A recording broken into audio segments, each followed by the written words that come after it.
Yan yung Lutino Opa project natin, mga kaibon, no? Malapit na mangitlog to. Baga nakasimpit nung hen dito eh.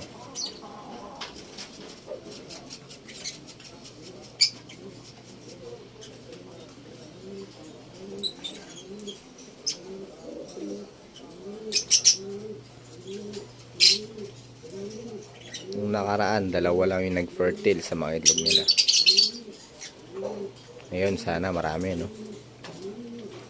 Makapagpalabas sana tayo ng visual na Opa Lutino.